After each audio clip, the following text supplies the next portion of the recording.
অনেক কিছু মেখেও আমরা মুখ ফর্সা করতে পারি, কিন্তু অনেক কিছু মেখেও আমরা বডি কেন ফর্সা করতে পারি না জানেন?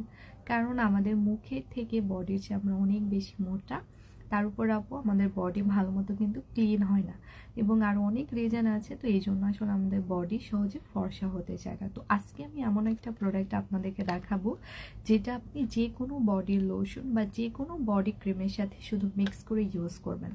এটা প্রাইস পড়বে 499 টাকা, দুইটা নিলে 700 টাকা পড়বে। মানে জাস্ট এটা আসলে সবার জন্য না, জাস্ট আমি আগে থেকে বলে নিচ্ছি এটা কিন্তু প্রচুর সাদা করবে, লাইক হচ্ছে চাউলের যে আটা বা রুটি হয় একদম এক্স্যাক্ট ওই লেভেলের সাদা করবে যদি আপনি 5 থেকে 10টা ইউজ করতে পারেন। আপনার পা, আপনার পায়ের নখ, হাতের নখ যদি একদম সাদা ধবধবা ফর্সা করতে চান তাহলে এটা আপনি ইউজ করবেন। 5টা মিনিমাম ইউজ করবেন। যে কোনো বডির লোশন, এখন তো উইন্টার, সো উইন্টারে তো আমরা কম বেশি লোশন ইউজ করি, তো ওই লোশনের সাথে জাস্ট এটা রাতে ঘুমাতে যাওয়ার আগে ইউজ করেন। দেখেন আপু 7 থেকে 14 দিনে আপনার পরিবর্তনটা দেখে ইনশাল্লাহ আপনার কলিজাটা ঠান্ডা হয়ে যাবে।